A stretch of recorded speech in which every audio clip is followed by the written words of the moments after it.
Tamika in 2012, man.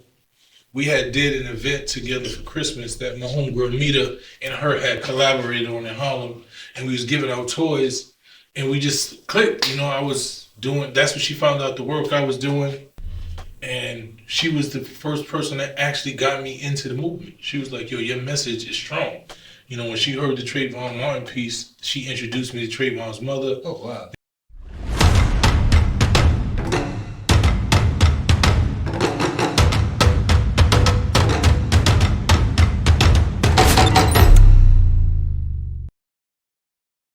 So how you feel about my bad, Rich? How you feel about this then?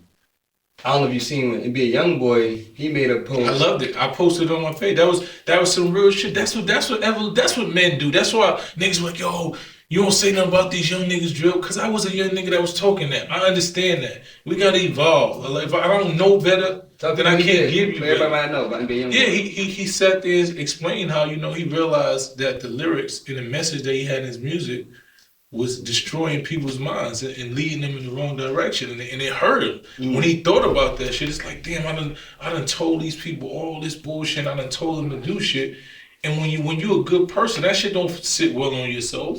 You know what I'm saying? And it's starting to touch his soul to where now he's been, this peace movement and this anti-violence movement, and that's what we need, man. And niggas need to celebrate shit like that. That's what manhood looks like to me. I was gonna say, Raising Kings Foundation, right? You building it up. They say you can get NBA YoungBoy to come talk to. That's the goal. You know what I'm saying? What? Like, that's the goal. Like me, when I started doing Boycott Black Murder, I reach out to Meek all the time. He like, yo, that should be the message. You know what I'm saying? So my goal is, I need like-minded individuals to stand next to me, right? I don't need you to give me nothing.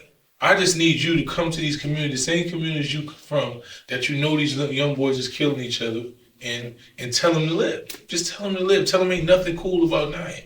That's all I need you to say. I don't give a fuck what you're doing, your music and all that shit, but in real life, let these babies know that they supposed to be living. That the ultimate goal is to live it. Just like Robert De Niro could play a part in this motherfucking movie. All of the biggest gangsters, they play the biggest gangster movie, but they go back to their community and they put it in their community to make sure that it's living. So that's what I want to see. I want to see all of us. I'm not telling you not to rap drill. You're a drill rapper, rap drill. But go back to the community and say, yo, this shit is about money. I'm making some money. This shit is just music. Don't be out here killing each other. You know what I'm saying? Let your actions dictate.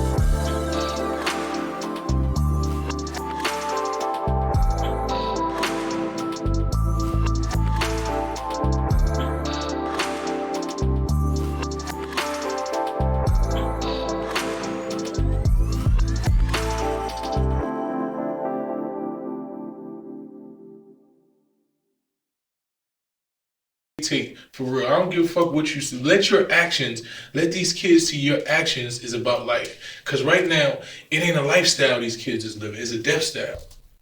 You know what he said? It's not a lifestyle, it's a death style. That's true. That's true.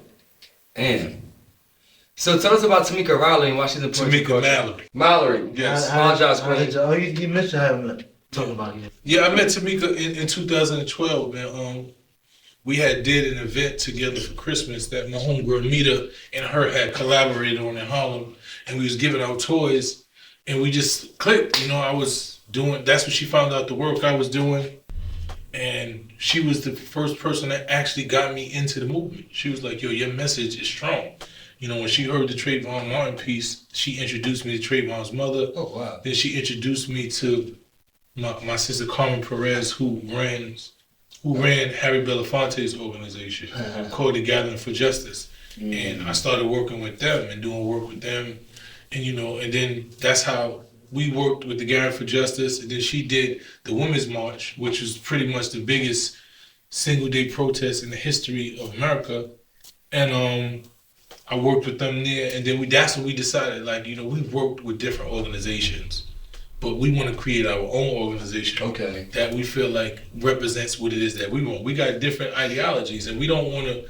We respect everybody else's ideologies, but I just think that our organization, the way that we move, should just be different. It should encompass hip hop. It should encompass the streets. It should be people that don't look conventional. It's not just about Ivy League and the preachers and all that. And I don't have nothing against them, but it was a lot of people who didn't see themselves in the movement. They didn't feel like, because I didn't. I was like, yo, I don't say the shit the way they say. I don't move the way. I'm not a person that go to church. I remember when I first started doing the movement, my man DJ Self. DJ Self, shout out to DJ Self. I'm in a strip club and he's like, yo, what you doing here? I'm like, the same thing you doing here. I'm having a good time. Oh, but you're sick. I'm like, just because I don't want to see my people die don't mean that I'm not of the culture. I want to come out and have some drinks and enjoy life. You know what I'm saying? And that's the stigma that was put on the movement, that you had to be, a church person and you had to be a straight line individual. So a lot of street people and individuals who come from our community felt like there was no place for them. And I wanted them to know, like, nah, you can live here every